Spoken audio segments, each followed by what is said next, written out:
prépare la Saint-Valentin et il propose un spectacle qui allie l'amour et la cuisine. Le tout est signé par Vincent Dujardin pour la mise en scène. Anne Fourny.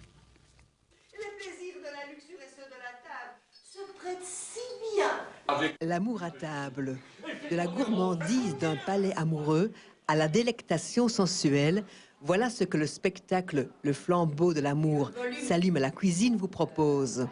Il vous suffira de croquer, déguster ou craquer de l'amour à la haine. Donc nous avons, d'après une idée de Paulin Duchesne, qui est un Namurois bien connu et qui a écrit À la table des proverbes, nous avons décidé, d'après son idée, de rebondir et de rechercher d'autres textes qui parlaient à la fois du couple et plus spécifiquement du couple à la table ou dans sa cuisine. Et donc nous avons répertorié toute une série de textes en passant par Baudelaire, Feydeau, Rostand, Verhaegen, des textes contemporains, des textes classiques, et nous avons essayé autour de cette idée de construire le thème et le spectacle que nous proposons à la Maison de la Poésie. Votre potage ainsi étant presque achevé, à point défendu, puis de poivre relevé, tu peux le dire. Il y a la fraîcheur.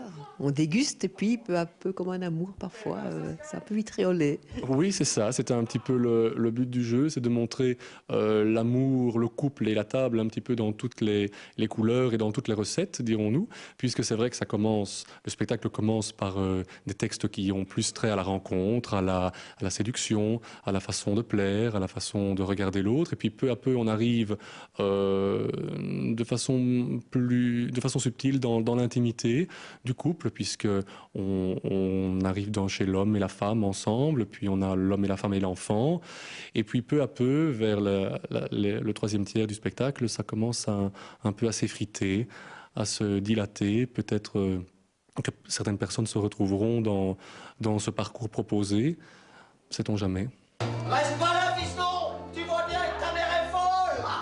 Reste avec moi, Gaston. Ton père, c'est pas un homme.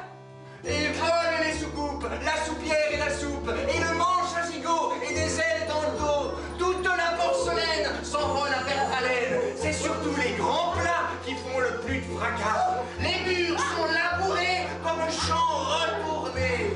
Je ne veux pas qu'on pense que la poésie c'est ringard, parce que pour moi la poésie ce n'est pas ringard.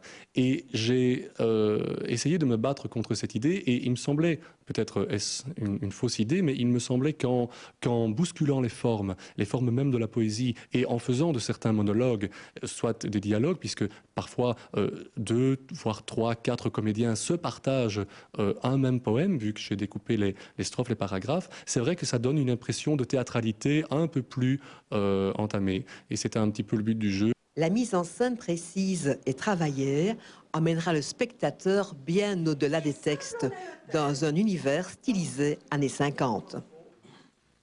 À découvrir dès ce soir jusqu'au 17 février dans un lieu que vous devez connaître, la Maison de la Poésie en plein cœur du vieux Namur.